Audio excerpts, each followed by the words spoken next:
I bet somebody asked you how you were today and you said you were fine even when you really weren't. Now stop right there. Think about this. Did this actually happen to you today? And does it happen every day? This is a normal way that many folks in our society greet each other.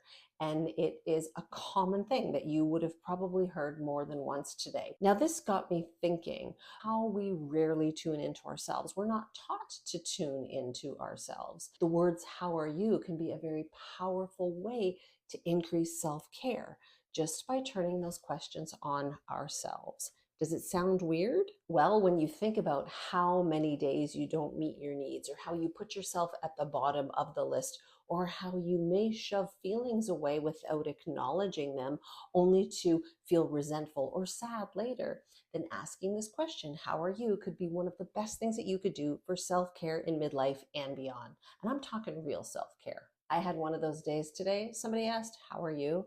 And I lied. I said, "I'm fine." And I wasn't. I was down. I was emotional. And we don't always get into these things with coworkers or acquaintances, of course, but it made me think that I hadn't really acknowledged how I was feeling today.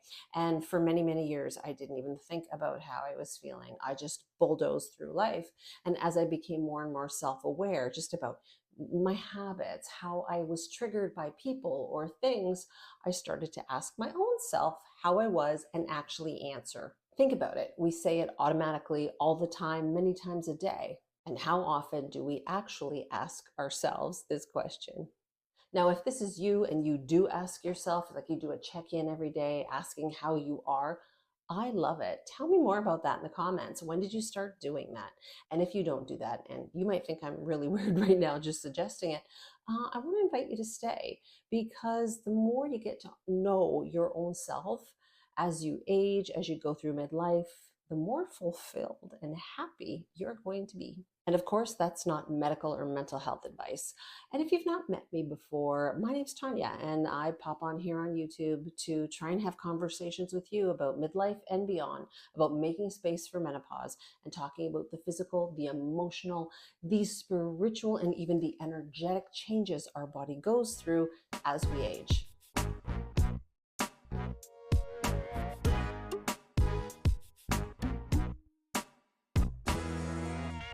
I'd love to hear from you, and I'd love it if you subscribed. So if you're going to go away and ask yourself, "how are you," in the mirror, kind of thinking of Louise Hay. If you've ever read Louise Hay, I'd love to know that in the comments too. But if you're going to ask yourself, "how are you?" what you're going to be doing is really elevating real self-care. Self-care is still a buzzword in the wellness space, and with good reason. We need to care for ourselves to be able to care for other people. But I think there is a difference between surface self-care and real self-care. And this video is more of a real self-care type of thing. I do wish I learned this when I was younger. I have a video on surface self-care versus deep self-care. Not that there's anything wrong with the surface self-care, putting on makeup or getting your nails done, or things that really don't dig deep into who you are as a person or honor your needs. There's nothing wrong with that. But it might be a good video to watch if you're beginning like a self-awareness journey. Asking yourself how you are. What you're really doing is tuning in to your own thoughts and feelings. This is something I learned in my mindful eating training around food, but it can extend to other areas of your life, as we're talking about here. If you're trying to make space for yourself, focus on yourself, put your needs first for the first time in your life, then tuning into how you feel is going to help you with that. Because when you check in with yourself, when you ask what you might need, when you ask, "how are you, Tanya?" you identify your needs. We need to rely on ourselves to meet our needs. We can't expect other people to do that for us.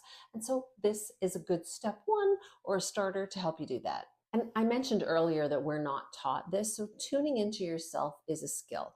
It doesn't take hours, it just takes practice. Like a lot of things in mindfulness, it's a practice like yoga, but it's essential, because if you can't ask yourself and actually identify how you're feeling, how are you going to take care of yourself? And if you don't do this regularly, that's okay. We get caught up in living our lives, but we also get caught up in these roles we play, or making sure we measure up to other people's expectations. That could be your boss, that could be your children, that could be your dog even. I might be guilty of that. We don't pause to check in with ourselves when we're too busy meeting other people's expectations. We got to stop that. People think that mindfulness has to be like sessions of deep breathing, and it can be, or it has to be meditation, and it can be, but it doesn't have to be. It really is in just dropping into who you are, where you are, what you feel right now. And it can be as simple as asking yourself, how are you? Just take a moment, take a deep breath, and see if you can answer these questions for yourself. What am I feeling? Do I feel like I have tension in my body? If so, where am I hiding that tension? Where is it sitting? What's my emotional temperature right now? And can I let some of this tension go? You might even go deeper. You might take a little more time and ask yourself, where did this tension come from? Where did this feeling come from? This is kind of like a pulse check on your emotions. Take a little bit when you go through these questions. Take a moment to just slow down. Close your eyes if you can. Maybe you're locked in the bathroom trying to get a couple of minutes to yourself. Close your eyes and really tune in to what the thoughts are when you ask the questions. How are you? How am I feeling? And sometimes the feelings that are negative, we want to fight, or we don't feel like we're valid to feel angry or jealous. But whatever you feel, and it is valid. We've been taught to invalidate our own feelings. We've been taught to hide them. Think of all the cliches and sayings that have to do with ignoring feelings, right? Suck it up, buttercup. Stop complaining.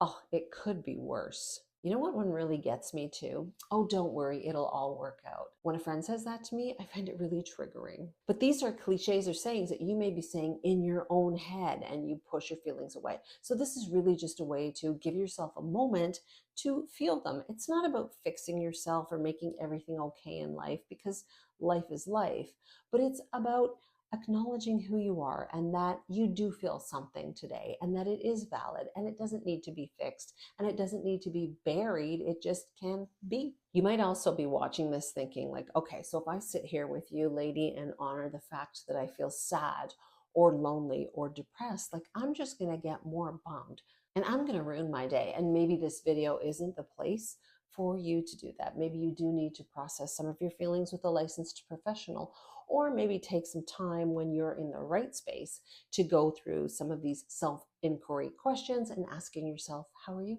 Take note that doing this doesn't mean that you have to fix yourself or change the way you are. You don't have to push feelings away. It's just about noticing and listening to yourself and being real with yourself, because that's the beginning of true and deep self-care. I think that's the beginning of a fulfilled life. I'd love to know if you think this is silly. Maybe you think that you just wasted however 5 minutes on YouTube, but how would it feel if you incorporated this in your life, if you resonate with this in any way, shape, or form? We just can't take care of ourselves well if we don't know our emotional temperature, if we don't know where we are. So the next time someone asks, how are you? Maybe you will answer, I'm fine, but take a moment to listen to them, yes, but to you too, when you answer how you really are. I hope you can take a little piece of tuning in today and tomorrow and the next day and come back and visit me again. I can't wait to see you in another video.